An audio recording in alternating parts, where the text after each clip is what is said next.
मिनाटीवर्स एक ऐसा प्लेटफॉर्म है, एक ऐसा प्लेटफॉर्म डिज़ाइन किया है जो एक एआई और ब्लॉकचेन और टेक्नोलॉजी को मिक्स करके, क्योंकि अभी आने वाले टाइम पे हर चीज़ जो है वो बदल रही है बहुत तेज़ी से।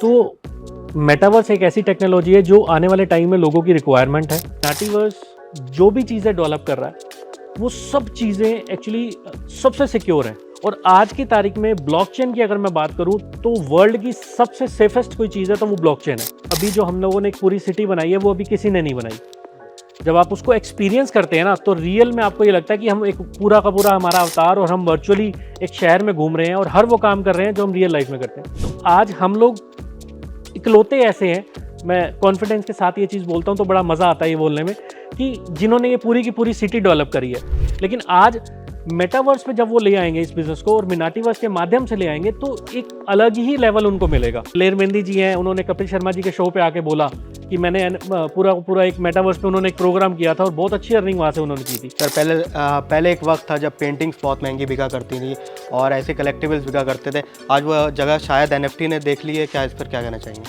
नहीं, आपने जो बिल्कुल वर्ड बोला है 100% सही है और मैं सहमत हूँ, क्योंकि फैक्ट यही है कि पहले पेंटिंग्स हुआ करती थी, आज की तारीख में एनएफटीज आ चुकी हैं।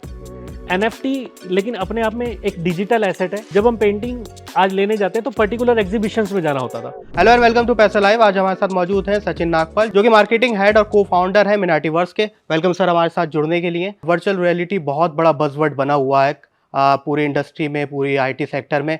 क्या बताना चाहेंगे इसके बारे में? क्या ये पूरा सिस्टम है और कैसे काम करता है? जो लोग इसके बारे में बिल्कुल नहीं जानते उनके लिए क्या बताना चाहेंगे? बेसिकली मिनाटीवर्स एक ऐसा प्लेटफॉर्म है, एक ऐसा प्लेटफॉर्म डिज़ाइन किया है जो एक एआई और ब्लॉकचेन और टेक्नोलॉजी को मिक्स करके, क्योंकि अभी आने वाले टाइम पे हर चीज़ जो है वो बदल रही है बहुत तेज़ी से।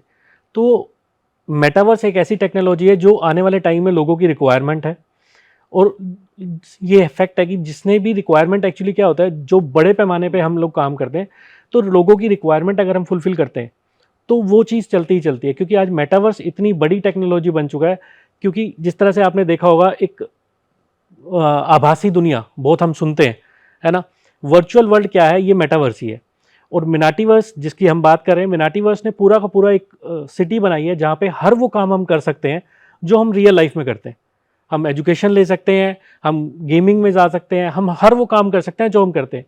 बस फैक्ट ये है कि वो रियलिटी में हम कर रहे हैं जो है, और वो एक वर्चुअल है। ये डिफरेंस है दोनों में। सर अभी भी कई सारे ऐसे स्टार्टअप्स हैं, ऐसे कंपनीज़ हैं जो मेटावर्स या फिर वर्चुअल रियलिटी ऑफ़र करते हैं। आपका स्टार्टअप एक एंड यूज़र के लिए कितना अलग हो सकता है और उसका वर्किंग मॉडल या बिजनेस मॉडल कैसा रहेगा? एंड यूज़र के लिए मिनाटीवर्स का जो प्लेटफॉर्म है वो बिल्कुल डिफरेंट है। रीज़न ये है कि आज अगर हम बिजनेस मॉडल की बात करें तो एक टाइम था जब अमेज़न आया था, हम सबको मालूम है। और अमेज़न जब आया था तब लोगों ने ये चीज़ सोची नहीं थी कि हम एक इमेज देख के कुछ प्रोडक्ट को परचेज करेंगे।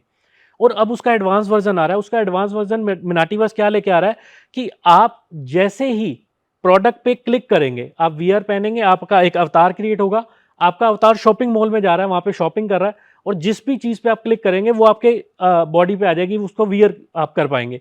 तो आप मतलब एक लाइव देख पाएंगे कि ये शर्ट मेरे पे कैसे लग रही है, ये गोगल्स मेरे पे कैसे लग रहे हैं, शूज कैसे लग रहे हैं।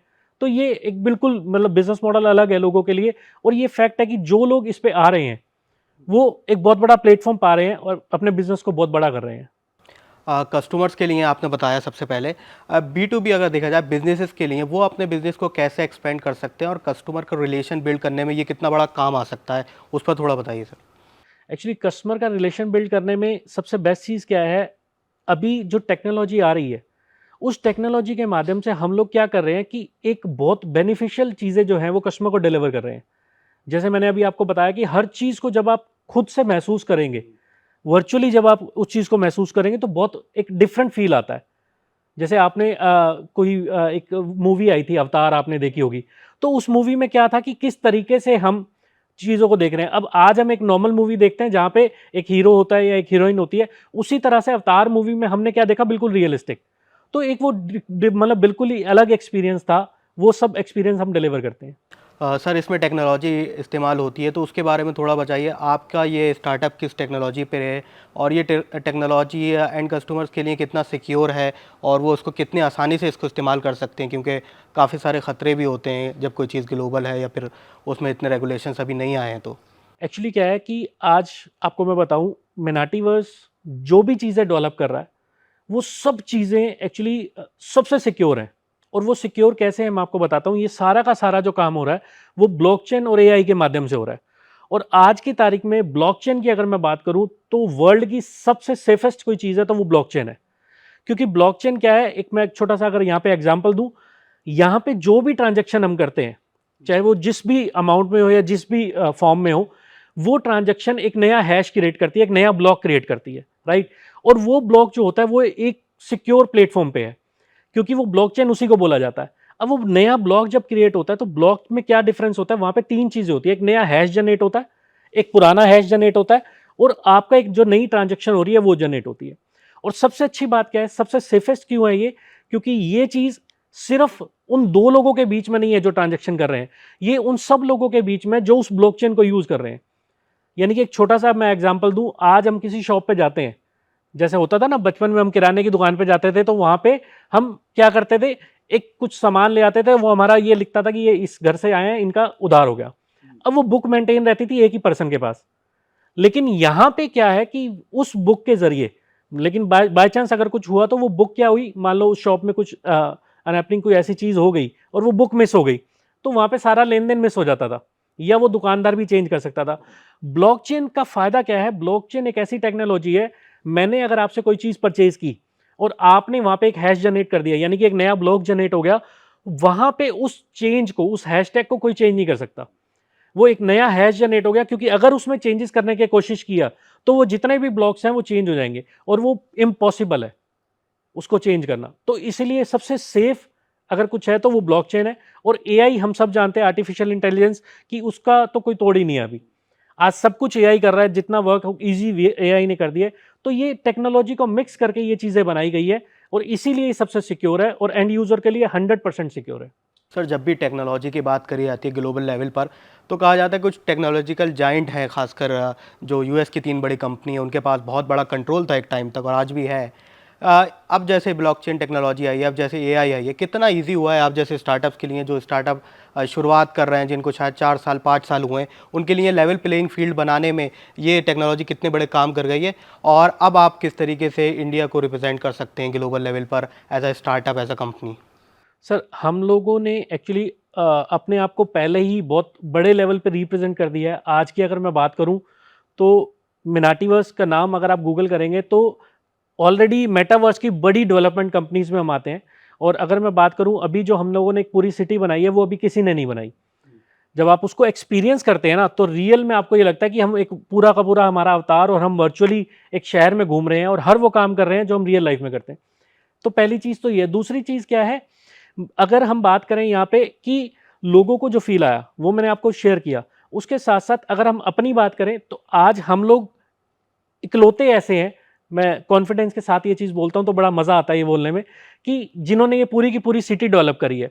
और सबसे अच्छी बात क्या है कि हम वहाँ पे आज लैंड सेल कर रहे हैं, वर्चुअली एनएफटीज के रूप में लैंड भी सेल कर रहे हैं, और आज लोग उससे बेनिफिट भी उठा रहे हैं। क्योंकि मेन चीज़ क्या होती है, अगर आप स्टार्टिंग करते हैं तो फैक्ट है कि जाइंट्स हैं, लेकिन आप आज ये चीज़ देखो कि कितने लोग हैं जो नए बिजनेस को डेवलप कर रहे हैं और किस तरीके से जा रहे हैं। मेन ये होता है कि आपने कहाँ से उस स्टार्टिंग की। और आज जो हमारे सर हैं जिन्होंने इनको मतलब आइडिया आया था जिनके माइंड में, मिस्टर कपिल सिवाज जी, उन्होंने जब लोगों के सामने ये चीज़ प्रेजेंट की थी ना, तो जैसे हम आज से 10 साल पहले की बात करें, हमसे कोई बात करता कि ऐसे शॉपिंग होगी या ऐसा कुछ होगा, या हमें भी बड़ा अजीब लगता था, है ना। तो ये चीज़ जब उनके मन में आई, उन्होंने इस चीज़ को डेवलप करने का सोचा, तो रियल में आज जब वीआर कोई लगाता है ना मेरे सामने, और वीआर लगा के जब वो एक्सपीरियंस करता है, तो उसके मुंह से अपने ऑटोमेटिकली वाव निकलता है कि यार ये चीज़ जो है ना, ये तो ज़बरदस्त है। क्योंकि आज की तारीख में बहुत ज़रूरी हो चुका है कि बदलाव। आज अगर हम बात करें एजुकेशन की, आज हम बात करें खेलकूद की, और देखो सिंपल सी बात है, आज मैं ग्लोबल की बात करूं, पूरा अगर वर्ल्ड की बात करूं, या कुछ सिटीज़ की बात करूं जो बड़ी सिटी, आज दिल्ली की अगर मैं बात करूं, दिल्ली भी नई दिल्ली पुरानी दिल्ली हो चुकी है। तो इसी तरह से मेटावर्स भी एक नई दुनिया होगी, और ये रियल वाली एक पुरानी दुनिया होगी। सर इसमें आपने बात करी गेमिंग की, कई सारे रियल एस्टेट भी है और कई सेक्टर इसमें हैं जो इन्वॉल्व हैं। लेकिन ऐसा क्या लगता है कि बिज़नेस पर्पस के हिसाब से आपके लिए कौन सा सेक्टर सबसे ज़्यादा मुफीद है, कम से कम रेवेन्यू कमाने के लिए, प्रॉफिट कमाने के लिए? और आप क्या देख रहे हैं किस सेक्टर की वजह से सबसे ज़्यादा लोग इस तरफ जुड़ रहे हैं, मल्टीवर्स की तरफ से या मेटावर्स की तरफ जुड़ रहे हैं? इसमें सबसे ज़्यादा इस्तेमाल किसका कर रहे हैं लोग? एक्चुअली क्या है, देखो मैं आपको बताता हूँ, हर बंदा, बहुत सारे लोग हैं, आज आपने देखा होगा बहुत सारे लोग मेटावर्स मेटावर्स कर रहे हैं, लेकिन रियल में मेटावर्स है क्या और किस तरीके से इस पे काम करके हम अच्छी अर्निंग कर सकते हैं, वो चीज़ समझने वाली है। मिनाटीवर्स ने एक ऑप्शन दिया है पूरी दुनिया को कि आप इस प्लेटफॉर्म पे आके बहुत अच्छी अर्निंग कर सकते हो, राइट। आप अपना बिजनेस कर सकते हो। मान लीजिए आज छोटा सा कोई बिजनेस करता है, किसी की शॉप है ना। आज अगर आप देखेंगे तो लगभग 60-70% लोग ऐसे हैं जो अपने बिजनेस को ऑनलाइन भी ला रहे हैं, ऑफलाइन भी ला रहे हैं। लेकिन आज मेटावर्स पे जब वो ले आएंगे इस बिजनेस को और मिनाटीवर्स के माध्यम से ले आएंगे तो एक अलग ही लेवल उनको मिलेगा शॉपिंग एक्सपीरियंस का। तो एक तो वो बेनिफिशियल है स्मॉल स्केल के बिजनेस के लिए।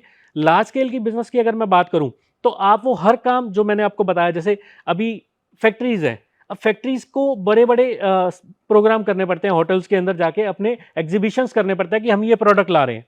लेकिन अभी वीआर के माध्यम से क्या फैसिलिटीज हो रही है कि आप जो दुकानदार है, यानी कि जो रिटेलर है, वो वीआर लगा रहे हैं और वो सैंपल्स को देख रहे हैं और वहीं से ऑर्डर प्लेस कर रहे हैं। तो ये एक बड़ा बेनिफिट है। ये तो आपको मैंने बताया बिजनेस के लिए। दूसरा, मिनाटीवर्स कैसे बेनिफिट दे रहा है, ये तो बिजनेस का हमने बताया, रिटेलर के लिए, होलसेलर के लिए, और जो एनएफटीज की मैं बात कर रहा हूं, राइट।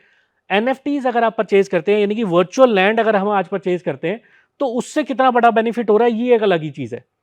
आज लोग रियल स्टेट से अलग आके, अगर मैं स्लैब्स की बात करूं, आप नेट पे सर्च करना, बहुत सारे सेलिब्रिटीज ऐसे हैं जो आज वो लग्जरी गाड़ियां अपनी शो नहीं कर रहे, लेकिन वो ये शो कर रहे हैं कि हमने इतनी महंगी एनएफटी बाय की, है ना। आज दिलेर मेहंदी जी हैं, उन्होंने कपिल शर्मा जी के शो पे आके बोला कि मैंने पूरा पूरा एक मेटावर्स पे उन्होंने एक प्रोग्राम किया था और बहुत अच्छी अर्निंग वहां से उन्होंने की थी। वो अपनी एनएफटीज भी सेल कर रहे हैं आज। सर पहले एक वक्त था जब पेंटिंग्स बहुत महंगी बिका करती थी और ऐसे कलेक्टिबल्स बिका करते थे। आज वह जगह शायद एनएफटी ने देख ली है। क्या इस पर क्या कहना चाहेंगे? नहीं, आपने जो बिल्कुल वर्ड बोला है 100% सही है और मैं सहमत हूँ, क्योंकि फैक्ट यही है कि पहले पेंटिंग्स हुआ करती थी, आज की तारीख में एनएफटीज आ चुकी हैं। एनएफटी लेकिन अपने आप में एक डिजिटल एसेट है, और डिजिटल एसेट्स में बेनिफिट क्या होता है, आप जब हम पेंटिंग आज लेने जाते हैं तो पर्टिकुलर एग्जीबिशंस में जाना होता था, लेकिन यहाँ पे क्या बेनिफिट है कि आज एनएफटीज को आप प्लेटफॉर्म, पर्टिकुलर कुछ प्लेटफॉर्म्स हैं, वहां पे आप जाओ, आपको जो एनएफटी समझ आ रही है उसको आप बाय करो, और आपको जितना भी आपको चाहिए उसमें आप उतना बेनिफिट लेके आप उसको वहां पे प्लेस कर सकते हो कि मैं अपनी एनएफटी इतने में सेल करना चाहता हूं। दूसरा बड़ा बेनिफिट मैं आपको बताता हूं एनएफटी का, कि एनएफटीज आज पेंटिंग जो आपने कंपैरिजन किया वो बिल्कुल सही इस तरह से भी है कि एनएफटी बिल्कुल यूनिक होती है। पेंटिंग में तो क्या होता था, फिर भी कॉपी हो जाती थी, लेकिन एनएफटी का सबसे अच्छा बेनिफिट क्या है, एनएफटी कॉपीज नहीं हो सकती। एक एनएफटी अपने आप में, जैसे आज हमारे आईबॉल सबके डिफरेंट होते हैं, थंब इंप्रेशन डिफरेंट होते हैं, इसी तरह से एनएफटी अपने आप में यूनिक होती है। एक एनएफटी दूसरी एनएफटी से कभी मैच नहीं करती। तो ये एक बहुत सिक्योर भी है और अच्छी चीज भी है। सर इंडिया में देखा जाता है गेमिंग इंडस्ट्री काफ़ी तेज़ी से बढ़ी है। आप वर्चुअल रियलिटी में गेमिंग का कितना बड़ा रोल है और कम से कम बिजनेस के हिसाब से आप इसमें कितना बड़ा स्कोप देख रहे हैं, खासकर प्रॉफिट को, खासकर रेवेन्यू को देखते हुए, और एक बड़ा स्टार्टअप इंडिया से बनाने के लिए? बिल्कुल सही है। एक्चुअली बड़ा स्टार्टअप इंडिया से मिनाटीवर्स ऑलरेडी बन चुका है, मैंने आपको बताया। रही बात गेमिंग इंडस्ट्री की, तो एक टाइम था, आपने देखा होगा या नाम सुना होगा, पबजी का, राइट। पबजी एक ऐसी गेम बनी थी जिन्होंने मतलब बहुत तहलका मचाया था और लोगों ने बहुत खेला था उसको, और वो इतना ज़्यादा उसमें इन्वॉल्व हो गए थे कि वहाँ पे फ्रेंड्स भी बन रहे थे, वहाँ पे एनिमी भी बन रहे थे, वहाँ पे लाइफ्स दी भी जा रही थी, लाइफ्स ली भी जा रही थी। वो मॉडल था एक गेमिंग का। अभी जो मॉडल मेटावर्स लेके आया है, मिनाटीवर्स जो लेके आया है, मिनाटीवर्स ने एंटायरली इसको डिफरेंट कर दिया है। आप बिल्कुल रूबरू, आपका अवतार क्रिएट होता है, आप उस गेम के अंदर होते हो, आपको जब उस गेम जोन में जाते हो तो आप बाहर की दुनिया को बिल्कुल ही भूल जाओगे। मतलब एक अलग ही एक्सपीरियंस आपको होगा, और वो सब कुछ तो हो ही रहा है। ये तो हो गया एक कस्टमर के लिए जिसने गेम्स खेलनी है, लेकिन मैं आपको रियलिटी बताता हूँ। आज जो नेशनल गेम्स होती हैं, या ये जो अपने ओलंपिक्स होते हैं, या जितने भी भारत के मेडल लेके आते हैं लोग, इनमें क्या होता है कि बहुत सारे लोग ऐसे हैं जो चाहते हुए भी फीस नहीं पे कर पा रहे, या डिस्टेंस के कारण नहीं जा पा रहे। वो सब लोगों को वो सुविधा नहीं मिल पा रही। लेकिन मिनाटीवर्स ने फायदा क्या किया है, मिनाटीवर्स ने वो सब सुविधा दे दी। आज अगर आपको मान लो शूटिंग के अंदर जाना है, आज आपको आर्चरी के अंदर जाना है, या कोई भी गेम आपको खेलनी है, तो आपको अपने घर पे सिर्फ एक वीआर लगाना है और आप वो सब गेम्स जो हम दूर जाके या पैसा खर्च करके कर सकते हैं, वो सब हम रियल में वहीं पे बैठे बैठे कर सकते हैं। क्रिकेट का भी बहुत रोल होगा। क्रिकेट का बहुत अच्छा रोल है रियल में। मतलब आपने बहुत अच्छा सवाल किया है। मेरे पास नीचे गाड़ी में है, अगर आपको मैं वीआर एक्सपीरियंस कराऊं, आप जब क्रिकेट खेलेंगे ना, तो आप बाहर की दुनिया को भूल जाएंगे। आपके आसपास कौन है कौन नहीं है, आप इस चीज़ को मतलब अंदाज़ा नहीं लगा पाएंगे। आपको ये लगेगा रियल में मैं ग्राउंड में हूँ और मैं बैटिंग कर रहा हूँ। खासकर इंडिया के लिए तो आपको क्रिकेट का गेम प्रमोट करना ही पड़ेगा। सर, एक और ट्रेंड इंडिया में काफ़ी देखा जाता है कि लोग एक चीज़ को लेकर काफ़ी ज़्यादा अट्रैक्ट जब होते हैं जब उसमें बहुत सारा प्रॉफिट नज़र आ रहा हो। चाहे हमने वर्चुअल करेंसी की बात करी कोरोना के बाद, क्या ऐसा इसमें वर्चुअल रियलिटी में है? खासकर रियल एस्टेट में आपने बात करी, लोगों ने बहुत पैसा कमाया, एनएफटी में लोगों ने बहुत पैसा कमाया। ऐसा क्या चीज़ें हैं जो इसको अट्रैक्ट कर रही हैं लोगों के लिए, खासकर इंडियन कंज्यूमर्स में, कि वो रुझान बहुत तेज़ी से बढ़ रहा है? हम जानते हैं कि म्यूचुअल फंड से ज़्यादा लोग क्रिप्टो में निवेश करते हैं या फिर गेम खेल रहे हैं, इस फैंटेसी गेम खेल रहे हैं। ऐसा क्या बड़ा बदलाव इसमें है जो अट्रैक्ट करेगा in the long term? Actually क्या है कि अभी बदलाव मैंने आपको बताया हर चीज़ में हो रहा है। डिजिटल में क्यों हो रहा है मैं आपको बताता हूँ। हर चीज़ का जो रेट बढ़ता है उसका रीज़न एक ही होता है। ये चीज़ आप लॉजिकली देखेंगे तो डिमांड एंड सप्लाई। मेन चीज़ क्या है, आज की तारीख में डिजिटल एसेट्स की डिमांड इतनी ज़्यादा हो चुकी है, वर्चुअल लैंड की डिमांड इतनी ज़्यादा हो चुकी है। जैसे हमें देखो, आज लोग कहते हैं चांद पे ज़मीन खरीदनी है ना? चांद पे जाके देखना एक मुझे लगता है कि शायद पॉसिबल उतना नहीं है, लेकिन वर्चुअली लैंड खरीदना और उसे देखना पॉसिबल है। क्योंकि यहाँ पे आपको पर्टिकुलर नोड्स मिलते हैं, यहाँ पे आपको स्पेसिफाई किया जाता है आपका एरिया, प्लस आपको आपके डिजिटल वॉलेट के अंदर वो चीज़ मिलती है। तो जहाँ पे हमें हमारे फ़ोन के अंदर एक चीज़ मिल रही है, डिजिटल चीज़ हमें मिल रही है, तो ऑब्वियस सी बात है, पहली बात वो सिक्योर है, क्योंकि हमारे पास हमारी चीज़ आ गई। दूसरी चीज़ मैंने अभी आपको बताया कि वो ब्लॉकचेन पे है, तो उस चीज़ को कोई आपसे छीन भी नहीं सकता। या जैसे भूमाफिया होते थे कि लोगों की लैंड पे जाके कब्जा करते थे, वो भी पॉसिबल नहीं है। तो सबसे बड़ी बात है डिमांड है। डिमांड क्यों है मैंने आपको बताया, सिक्योर है प्लस ग्रोथ दे रहा है। तो ये दो चीजें जब मिल रही हैं तो ऑटोमेटिकली बड़े बड़े लोग जब इन्वॉल्व हो रहे हैं और एक नई चीज आ रही है और उस पर डेवलपमेंट हो रही है। आज लोग कहाँ मूव करना पसंद करते हैं? आज हम बात करें तो मान लो नोएडा इतनी जल्दी डेवलप हुआ है ना, वो क्यों हुआ? क्योंकि आज लोगों ने अपनी ग्रोथ यहां देखी है ना। लोगों को जिन्होंने फ्लैट परचेज किए थे उनको ग्रोथ दिखी। आज मेटावर्स भी यही है। मिनाटीवर्स ने जो शहर आज डेवलप किया है पूरा का पूरा, वहां पे अगर आप लैंड परचेज करते हैं तो वो मल्टीपल हो रहा है, आपके इन्वेस्टमेंट मल्टीपल हो रही है, प्लस आपको ग्रोथ अच्छी मिल रही है। और सबसे बड़ी बात, आप एक ऐसी टेक्नोलॉजी के साथ जुड़ रहे हैं जो एक एडवांस टेक्नोलॉजी है। इसी में एक और चीज़ पूछना चाहूँगा, क्या फोमो है इंडियंस में जो इसकी तरफ अटैक कर रहा है, इस नई वर्चुअल वर्ल्ड की तरफ? नहीं, इसको आप फोमो मेरे हिसाब से नहीं बोल सकते, क्योंकि फोमो क्या है कि वो एक ऐसी रैंडम चीज होती है जो हो चाहे ना हो, लेकिन वो फोमो है। लेकिन ये रियलिटी में है, और रियलिटी में है तो जब लोग एक्सपीरियंस कर रहे हैं, लोगों को बेनिफिट हो रहा है, तो वो चीज़ क्लियर है। अभी जैसे मैंने अभी एक नाम लिया था दलेर मेहंदी जी का, दलेर मेहंदी जी ने बाकायदा एक पूरा का पूरा इवेंट किया है वहाँ पे। जैसे कॉन्सर्ट होते हैं लोगों के, उन्होंने पूरा कॉन्सर्ट किया वहाँ पे। आप उनकी स्टेटमेंट सुनिएगा, आपको पता लगेगा। और वो कॉन्सर्ट की टिकट जो बिकी थी, वो जो उनकी इन्वेस्टमेंट थी वो 3 गुना ज़्यादा हो गई थी with in few hours, physical world से ज़्यादा। सर, अब सेक्टर वाइज बात करते हैं। स्कूल एजुकेशन हो या फिर ऑनलाइन एजुकेशन हो, इसमें बहुत सारा काम हुआ है पिछले 5 साल में, चाहे वो कोरोना की वजह से हुआ या फिर टेक्नोलॉजी की वजह से हुआ। आप मेटावर्स में कितना बड़ा देखते हैं इसको चैलेंज, मिनाटीवर्स में कितना स्कोप देखते हैं, खासकर एजुकेशन को लेकर, स्कूल्स को लेकर कितना हेल्प कर सकता है ये? मैं एक क्वेश्चन आपसे करता हूँ यहाँ पे, अभी आप काफ़ी देर से आप कर रहे थे। एक छोटी सी मुझे बात बताइए, मैं आपको मिनाटीवर्स ने जो एजुकेशन प्रोवाइड किया ना, वो आपको एक छोटी सी चीज़ से समझ आ जाएगी। मेरे हिसाब से मैं अगर आपसे पूछूं कि आपकी 8th क्लास में इंग्लिश का 3rd चैप्टर क्या था, तो शायद आप नहीं बता पाएंगे, है ना। लेकिन मैं अगर आपसे पूछूं कि आपकी नर्सरी क्लास में ABC आप मेरे को सुना दो, तो सुना देंगे आई थिंक, है ना। मतलब आप किसी भी एज में जाएंगे ना, तो ABCD हम लोग सुना देते हैं। उसका रीज़न क्या है? उसका रीज़न ये है कि वो पढ़ाई जो हमें कराई गई थी ना, वो इमेजिनेशन क्रिएट करा दी गई थी हमारे माइंड में। A फॉर एप्पल का मतलब आज भी हमारे माइंड में A फॉर एप्पल ही रहेगा, तो वो हमें याद रहेगी क्योंकि इमेजिनेशन क्रिएट हुई। आज एक क्लास में 50 बच्चा बैठा है, समझना मेरी बात को, और एक टीचर पढ़ा रहा है। कौन सा बच्चा कितना ज्यादा ग्रैब कर रहा है वो नहीं पता हमें, ना ही वो टीचर को पता है। लेकिन अभी यही चीज करते हैं मिनाटीवर्स में। मिनाटीवर्स में जब आप VR लगा के अपने कॉलेज में जाते हैं, अपने स्कूल में जाते हैं, तो वहां पे जो पढ़ाई आप कर रहे हैं ना, वो सारी की सारी इमेजिन हो रही है आपके माइंड में, प्लस आपका ध्यान कहीं और डाइवर्ट नहीं हो रहा।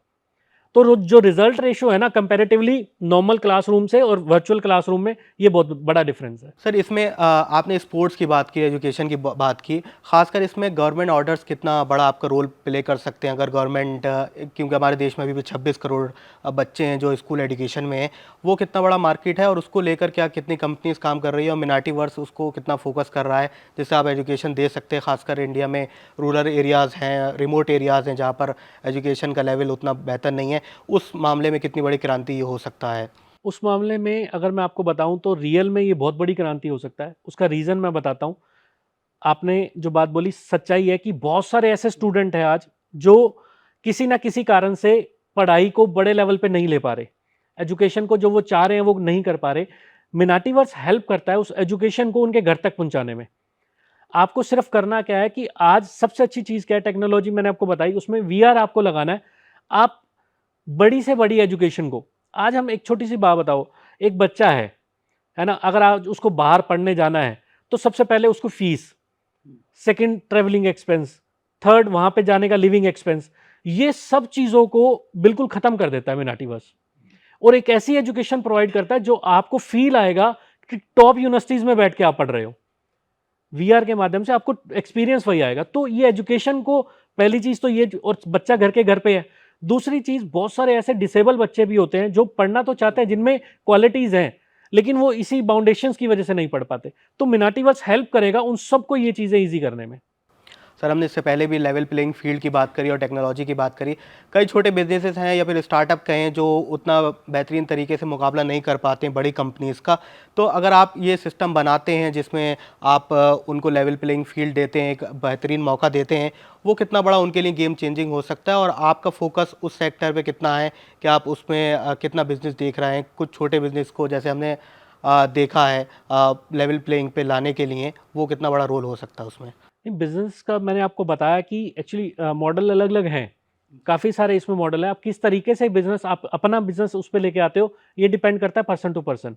लेकिन ग्रोथ की अगर हम बात करें, जो आपने बात की, रियल में जो मैं बार बार एक ही चीज़ क्यों बोल रहा हूँ, क्योंकि अभी ज़रूरत है बदलाव की, और ये हमने देखा भी है, चेंजेस आए हैं, और वो चेंजेस जो आए हैं पॉजिटिव, वो सब ने बहुत अच्छा अर्निंग की है। आज मैं छोटा सा बार बार एक एग्जांपल बोलता हूँ, अमेज़न स्टार्ट हुआ था एक छोटे से स्टोर से, लेकिन उन्होंने एक आइडिया क्लिक किया था, और अमेज़न से पहले एक पर्सन है एल्डर रिच करके, उन्होंने टीवी एड्स पे जो प्रोडक्ट आते थे ना, उनको डिलीवर करना स्टार्ट किया था। तो यानी कि ई कॉमर्स तो बहुत बड़ा प्लेटफॉर्म आज हम सब जानते हैं, ई कॉमर्स में नाम ले तो अमेज़न सबसे बड़ा प्लेटफॉर्म है। लेकिन आज ई कॉमर्स के बाद में अगर मेटावर्स पे मिनाटीवर्स सबसे बड़ा प्लेटफॉर्म लेके आया, और आज वो सब चीज़ें हम मतलब दे रहे हैं लोगों को, जो एक दुकानदार को या एक बिजनेसमैन को चाहिए होती है। मेनली मेरा ये था कि एक्सेसिबिलिटी बहुत मुश्किल होती है ऑनलाइन में, और उसके अलावा अगर फिजिकल वर्ल्ड में बात करें तो प्राइसेस काफ़ी रियल एस्टेट के बढ़ गए हैं, तो लोगों के पास मौका नहीं हो पाता। अगर सरकार एक रूरल बाज़ार खड़ा करना चाहती है तो उसमें वो अमेज़न के साथ सीधा मुकाबला नहीं कर पाती। उसमें वर्चुअल वर्ल्ड कितना बड़ा हेल्प कर सकता है एक लेवल प्लेइंग फील्ड बनाने में? उसमें एक्चुअली मिनाटीवर्स बहुत बड़ा हेल्प कर भी रहा है, कर सकता नहीं, कर भी रहा है, क्योंकि यहाँ पे सब कुछ जो हो रहा है ना, वो वर्चुअली हो रहा है। आपको आज स्टोर खोलना है तो आपको लैंड चाहिए, या तो आप लैंड लेंगे रेंट पे, या आप लैंड लेंगे बाय करेंगे। दोनों में आपकी इन्वेस्टमेंट बहुत बड़ी होती है। उसके बाद आपको उसको रिनोवेट भी करना है, सब कुछ करना है। लेकिन यहाँ वर्चुअल रियलिटी में क्या है मिनाटीवर्स में, कि आपको अपना स्टोर या अपना जो भी आप प्रोडक्ट लाना चाहते हैं उसको आपको ऑनलाइन लाना है। आप उसको ऑनलाइन बैठे बैठे ही चेंजेस कर सकते हैं, क्या आपके पास अवेलेबिलिटी है, क्या अवेलेबिलिटी नहीं है, ये सब कुछ हम ऑनलाइन ही कर सकते हैं। तो ये एक रियल में बेनिफिशियल है लोगों के लिए। सर अपने स्टार्टअप के लिए आप बताइए, टारगेट कस्टमर्स को अट्रैक्ट करने के लिए आप क्या कर रहे हैं? ऐसे कौन से फोकस पॉइंट हैं जिन पे आपका ज़्यादा ध्यान रहा है स्टार्टअप इस जर्नी में, उन पे आप कितना अट्रैक्ट कर रहे हैं कस्टमर्स को? इसमें एक्चुअली क्या डिफरेंट डिफरेंट पैटर्न है। जैसे आज अगर मैं बात करूँ, कोई गेमिंग वाला है तो वो गेमिंग के लिए हमारे पास आ रहा है, राइट। कोई जिसको रियल स्टेट में इन्वेस्टमेंट करनी है, वर्चुअल लैंड परचेज करना है, वो हमारे पास आ रहा है। तो जिसको एजुकेशन लेनी है वो हमारे पास आ रहा है। तो ये डिफरेंट डिफरेंट क्राइटेरिया है जिसको हम फुलफिल कर रहे हैं, और बहुत ईजी लोग हमारे पास आ रहे हैं, अप्रोच हो रही है कि इस तरीके से हम इस मॉडल को प्रेजेंट कर रहे हैं। सर एक अल्टरनेटिव की बात होती है दुनिया में, खासकर चाहे वो करेंसीज की बात हो या ट्रेडिंग की बात हो, उसमें आप कैसा देखते हैं? क्या इंडिया में उस तरीके से बातचीत होना चाहिए स्टार्टअप्स को लेकर या फिर कंपनीज़ को लेकर इफ़ेक्टिवली वो जो नॉर्मल ट्रेड हो रही है बाकी सारे उससे अलग? नहीं, बिल्कुल होनी चाहिए। एक्चुअली क्या है कि और ट्रेड अभी आप देख रहे होंगे काफ़ी टाइम से एक बूम आ रहा है डिजिटल करेंसी का, डिजिटल एसेट्स का। तो ये सब कुछ रियल में इसलिए हो रहा है क्योंकि आज लोगों की रिक्वायरमेंट बन चुकी है ये। आज लोग एक नॉर्मल लैंड से या नॉर्मल वर्ल्ड से वर्चुअल वर्ल्ड में आना चाह रहे हैं। उसका रीज़न ये है क्योंकि मैंने आपको बताया ग्रोथ मिल रही है, उनको पोटेंशियल दिख रहा है, सब कुछ इसमें है। तो अलग-अलग तरीके से लोग हमारे पास आ रहे हैं और उस तरीके से इसका यूज़ भी कर रहे हैं। सर आपने अपनी कंपनी एक बहुत छोटे शहर से शुरू करी है रोहतक में। वो एक्सपीरियंस कैसा रहा? और स्टार्टअप आपने अभी तक फंडिंग रेज़ की है उसके बारे में थोड़ा बहुत बताइए? सर अभी एक्चुअली क्या है आइडियाज़ की बात आती है तो यहाँ पे मुझे लगता है कि कोई गांव या कोई शहर मतलब बन वो नहीं होता कि कहाँ से आपको सोच आए। एक्चुअली जो फाउंडर हैं मेन यहाँ के, उन्होंने इस आइडिया को डेवलप किया। उनके माइंड में एक ऐसा आया कि मुझे इंडिया के लिए कुछ ऐसा करना चाहिए जो बिल्कुल अलग हो। और मैं मतलब सैल्यूट करता हूँ उनकी सोच को। जब उन्होंने ये चीज़ सोची, डिस्कस की लोगों से, तो लोगों ने कईयों ने उनको ये भी कहा कि नहीं ये पॉसिबल नहीं है।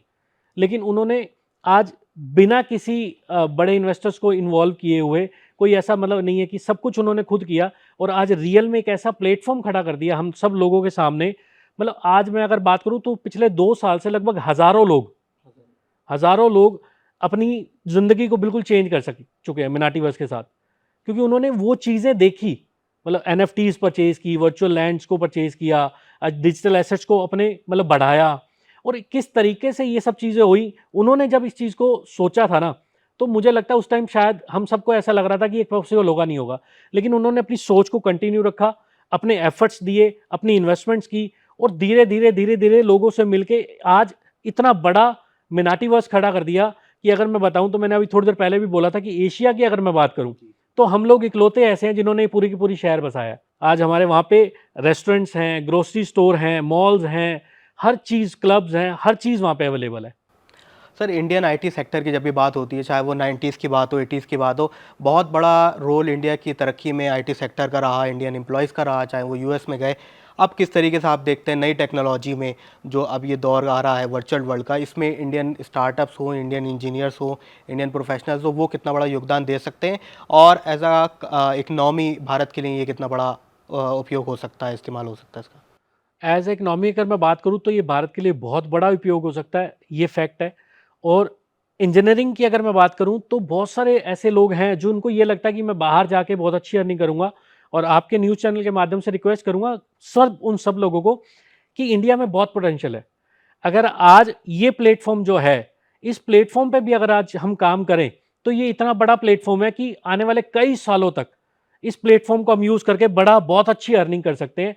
और वो सब लोग जो इस फील्ड से हैं, अगर वो उस फील्ड में जाके अपनी आप को और डेवलप करते हैं, तो रियल में इस चीज़ की रिक्वायरमेंट है। क्योंकि अभी तो हम लोगों ने इस चीज़ को स्टार्ट किया है, आने वाले टाइम में कितना बड़ा ये हो सकता है, वो हम सब जानते हैं। सर हमने देखा लोग आजकल डिप्रेशन में काफ़ी जा रहे हैं, एलियनेशन काफ़ी बढ़ रहा है, ख़ासकर लोग अर्बनाइजेशन में शहरों की तरफ जुड़ रहे हैं, जा रहे हैं। ऐसे में मेटावर्स या मिनातीवर्स जैसी टेक्नोलॉजीज़ कैसे लोगों को जोड़ने में, कैसे उन्हें अलाइन करने में मदद कर सकती है, उसके बारे में बताइए सर? एक्चुअली क्या है कि ये फैक्ट है कि बहुत ज़्यादा लोग डिप्रेशन में आ रहे हैं क्योंकि रीज़न क्या है कि एक टाइम होता था जब फैमिलीज़ बड़ी होती थी, अभी फैमिलीज़ न्यूक्लियर हो गई हैं।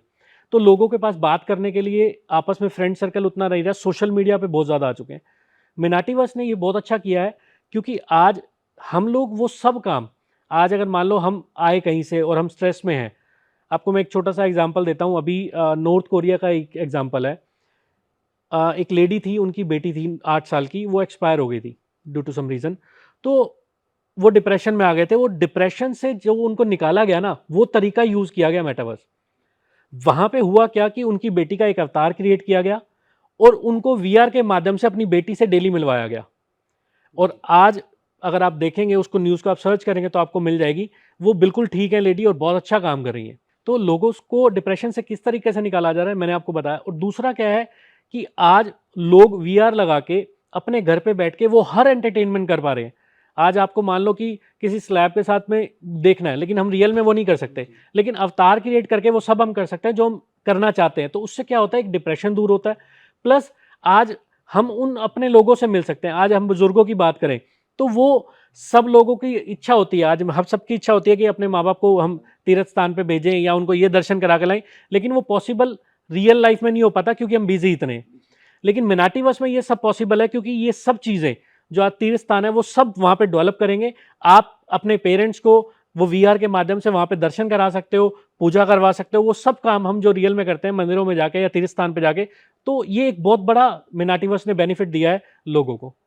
थैंक यू सर, हमारे साथ बातचीत करने के लिए हमारे साथ मौजूद थे सचिन नागपाल जी। आपने मार्केटिंग की बात करी, आपने कंपनी के बिजनेस मॉडल की बात करी, मेटावर्स किस तरीके से काम कर रहा है उसके बारे में बताया। थैंक यू सर, आपके साथ चर्चा काफ़ी अच्छी रही। Thank you sir.